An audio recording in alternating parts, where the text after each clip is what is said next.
बिस्मिल्लाहिर्रहमानिर्रहीम। आज भाइयों के लिए मोटापे का एक स्पेशल टोटका लाया हूँ।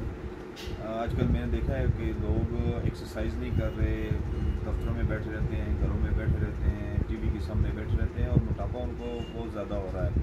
और मेरे पास पेशेंट भी मोटापे के बहुत ज़्यादा आ रहे हैं, ख़ास करके लड़कियाँ। तो उनके लिए एक स्पेशल टोटका कि ईद के बाद शुरू करें और हमारे लिए भी दुआ करें और फ़ायदा हो तो लाजमी दुआ करें, ठीक है। ताकि हमारा मकसद ये है कि देखिए पैसे तो हम ऐसे भी कमा रहे हैं, लेकिन हमारे कहने सुनने से अगर किसी का भला हो जाए तो उसके दिल से जो दुआ निकलती है ये हमारे लिए बहुत है।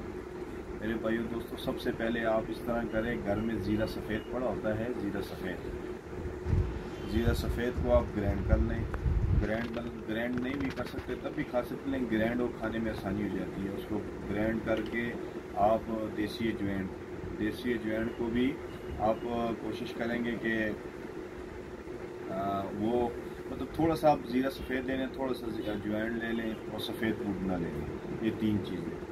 तो जब भी आप किसी जगह पे जाने लगे, अगर दफ्तर में जाना है तो सुबह नाश्ता करके इन तीनों चीज़ों को ग्राइंड करके एक चम्मच, और चाय वाली हो तो बेस्ट है। अगर आप चावलों वाली लेना चाहें तो वो ज़्यादा अच्छा है, लेकिन अगर आप मैदे में कोई तकलीफ़ होती है, गैस्ट्रिक वगैरह, तो वो तो इसी से ख़त्म हो जाएगी, जलन वगैरह ख़त्म हो जाएगी, आपके मैदे की गैस्ट्रिक ख़त्म कर देगा। कोलेस्ट्रॉल के ऊपर भी काम करता है, यूरिक एसिड के ऊपर भी काम करता है, ठीक है। ये तीन चीज़ें अपने जहन में रखें, ज़ीरा सफ़ेद, अजवाइन और सफ़ेद पुदीना, ये तीन चीज़ें आप ग्राइंड करके घर में रख लें, आपको सारी ज़िंदगी मोटापा नहीं होगा।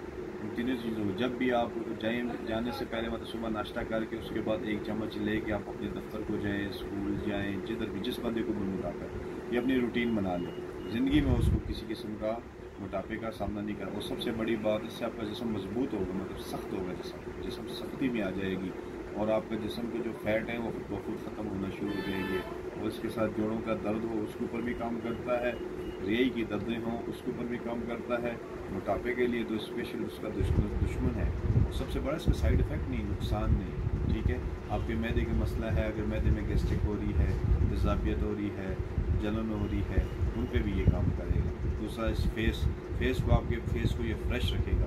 लेकिन इसकी आदत बना लें अपने घर में एक जार रख लें, उस जार के अंदर इस चीज़ों को बना के जब भी आप जाएं, नाश्ता करना है, नाश्ते करने के बाद आपने ये चम्मच खा के अपने कामों को निकलना है, अपने घर में रखें। हज़ारों बीमारियों से आपको अल्लाह पाक महफूज रखेगा अगर ये चीज़ें आप करते हैं। आपका हकीम ज़ाहिद खान, अल जन्नत दवाखाना।